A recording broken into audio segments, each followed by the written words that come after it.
What are some best practices that business owners should keep in mind? The biggest thing is what I always tell people is to invest in an inventory management system. It's huge. It's going to save you a ton of time. Everything can, like our system inFlow, for example, I mean, you can do purchase orders, sales orders, you can pick, pack, and ship right in the app. You can use barcodes. And so you're just basically, you're scanning out your items as you're picking them and packing them and shipping them off to your customers. So like doing that, all that stuff is going to save you so much time, right? A couple other big ones that are just kind of like very common and something that everyone should be doing, especially in the retail space, is carrying safety stock. We talked about it before. It's all about having that stock at the right time when you need it, in case something happens. We've seen supply chain issues in the last couple of years. So I think a lot of people are now understanding that you can't always expect things to happen when they're going to happen. Things are going to always come out of the blue and mess you up. So it's good to have that safety stock on hand for sure. Another big one, which is like, if people hate it.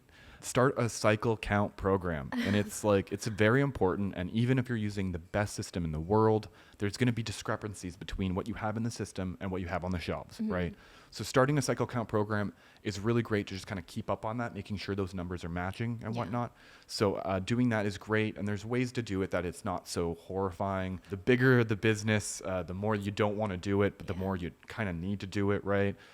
So you can kind of do it in batches and sections if you really want, kind of split it up into areas of your warehouse. So maybe do like this wing of your warehouse one day, this wing another day, because when you're doing a cycle count program, you kind of have to shut down everything. The operations kind of have to stop. That way, there's nothing kind of, we were talking about how things are allocated in different buckets, right? So your finished goods aren't moving from ready for sale into allocated while you're doing your cycle count, because it's just going to mess everything up, right? So well, cycle counts is all like scanning and keeping track of inventory levels like that, right? It's basically just counting all of the things that you have on your shelves and making sure that those numbers match what you have in your system. So it's just a lot faster too. Like beep beep beep instead of like 1, 2, 3, 4, and then you like lose track again.